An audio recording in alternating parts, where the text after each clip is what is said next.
Shalom Uraja, queridos amigos y amigas. Erev Shabbat Kodesh, Perashat Devarim. Este Shabbat recibe un nombre propio, Shabbat Chazon, basado e inspirado en la Haftará, como son las Haftarot, el eje de cada una de estas 3 semanas.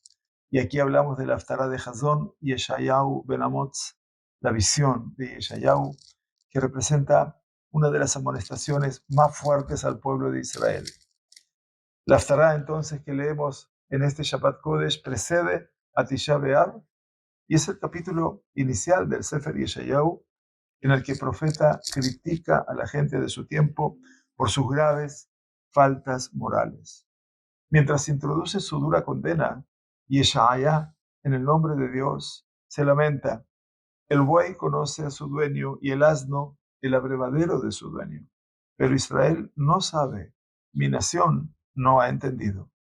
Y Yeshayahu lamenta el hecho de que mientras que los animales son instintivamente leales a sus dueños, quienes los alimentan y cuidan, Bené Israel han sido desleales a su dueño, a su Dios. Esta analogía a primera vista parece injusta para Bené Israel. Bestias como los bueyes y los burros son naturalmente capaces de domesticarse y cumplen los deseos de sus dueños por puro instinto. ¿Se puede decir lo mismo acerca de la lealtad a las leyes de Dios? ¿Puede Dios realmente esperar el mismo tipo de devoción por parte de Bené Israel que los animales muestran a sus dueños por la fuerza de sus instintos naturales o arraigados? Una respuesta tal vez surge del contenido de la profecía que presenta este pasú. En esta profecía, Yeshaya Naví condena a Bené Israel por ser un apasionado de las ofrendas de los sacrificios en el Bet HaMikdash, pero completamente indiferente a la moral básica y elemental. Los acusa de derramamiento de sangre, de ignorar la difícil situación de los huérfanos y las viudas, y de usar dinero falso y vender mercancías defectuosas, y describe a sus líderes nada más y nada menos que como ladrones. La imagen que describe es una de valores y prioridades completamente distorsionados, de personas que ofrecen con entusiasmo costosos sacrificios a Dios, sintiéndose así espiritualmente realizados y piadosos, mientras luego se mienten y engañan unos a otros y hacen caso omiso de los gritos de los desfavorecidos. La gente de esta era, al parecer, sentía que podía ser santo sin ser éticos, que podían ganarse el favor de Dios a través de sus esfuerzos sagrados, mientras violaban los estándares más básicos y elementales de la ética y la moralidad. Como este es el mensaje claramente comunicado por esta profecía, tal vez podamos sugerir una nueva explicación para la analogía con la lealtad instintiva de los animales domésticos hacia sus dueños. Y Yeshayahu está precisamente condenando a la gente por ignorar las reglas éticas básicas e intuitivas mientras persiguen elevados logros espirituales. Qué terrible. Enseña que la honestidad y la decencia están arraigadas en el sentido natural e intuitivo de la moralidad del ser humano, que tratar a las personas con dignidad y cuidar a los necesitados son tan instintivos para los seres humanos como comer del abrevadero para un burro.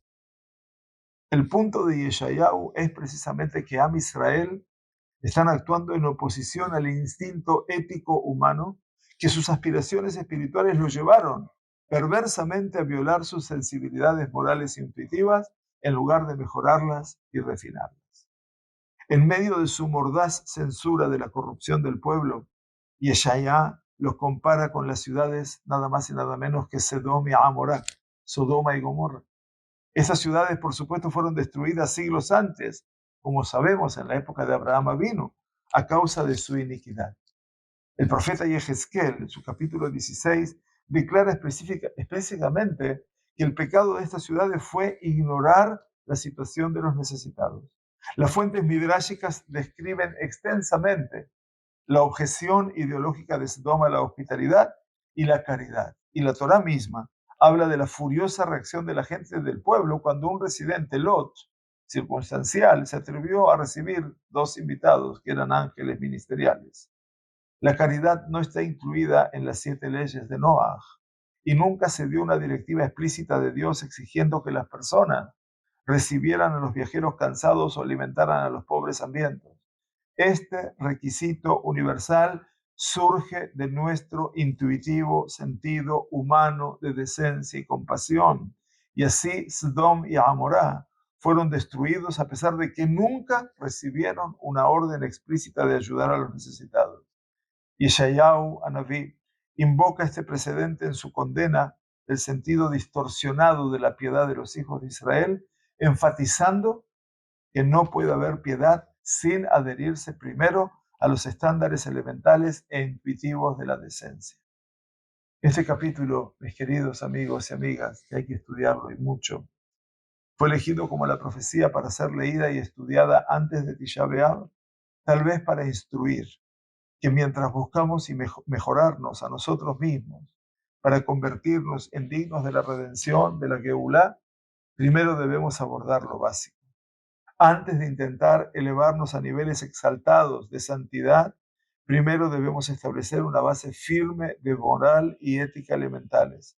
Por supuesto, el proceso de arrepentimiento y crecimiento no debe terminar ahí, pero aquí es donde absolutamente todo debe comenzar. Solo una vez que nos adherimos a los principios básicos de la integridad y la sensibilidad, estaremos preparados para avanzar y fijarnos metas elevadas a nivel espiritual. Shabbat Shalom Umeboraj, y seamos meritorios de ver la construcción del Bet HaMikdash prontamente en nuestros días.